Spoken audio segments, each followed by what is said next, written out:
ఈ వేదిక నుంచి మీ నియోజకవర్గానికి రేపు మీరు కనుక అధికారంలోకి వస్తే మీ నియోజకవర్గ ప్రజలకు ఏం చెప్తున్నారు ఫైనల్గా? ఈ రాష్ట్రం అన్యాయం జరిగింది. 2019 తర్వాత ఈ రాష్ట్రం పూర్తిగా కూడా నష్టపోయింది. ఆల్రెడీ విభజన అయిన తర్వాత రాష్ట్రం నష్టపోయింది. దాన్ని బాగు చేసే ప్రయత్నం చేస్తూ ఉంటే మళ్ళీ ఈ ప్రభుత్వం చంద్రబాబు నాయుడు చేసినటువంటి ప్రయత్నాలన్నీ జగన్ వచ్చిన తర్వాత పూర్తిగా నాశనం చేసేసాడు. ఇప్పటికైనా మేలుకోవాల్సినటువంటి పరిస్థితి ఈ రాష్ట్ర ప్రజానీకం పైన ఉంది. ముఖ్యంగా ఈ నియోజకవర్గంలో మీరు కూడా ఇక్కడ జరుగుతూ ఉండేటువంటి అవినీతి కానీ, ఇక్కడ జరుగుతూ ఉండేటువంటి అక్రమాలు కానీ ఇవన్నీ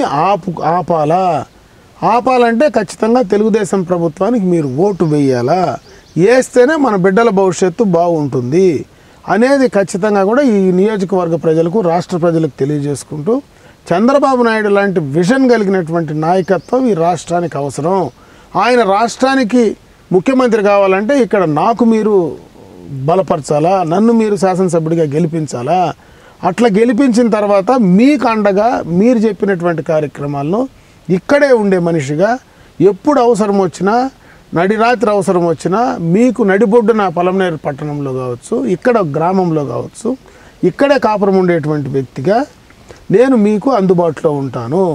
ఇప్పుడు నేను చెప్పినటువంటి కార్యక్రమాలన్నీ గతంలో నేను ఏవైతే తీసుకొచ్చానో అవన్నీ కంప్లీట్ చేస్తూ ఇంకా మీ అవసరాలు ఈ నియోజకవర్గానికి సంబంధించినటువంటి ముఖ్యంగా యూత్కు వాళ్ళకు కావాల్సినటువంటి ఎంప్లాయ్మెంట్ తీసుకురావడానికి ఖచ్చితంగా నేను నా ప్రయత్నం నేను చేసి అవన్నీ కూడా ఫుల్ఫిల్ చేసే బాధ్యత తీసుకుంటున్నా.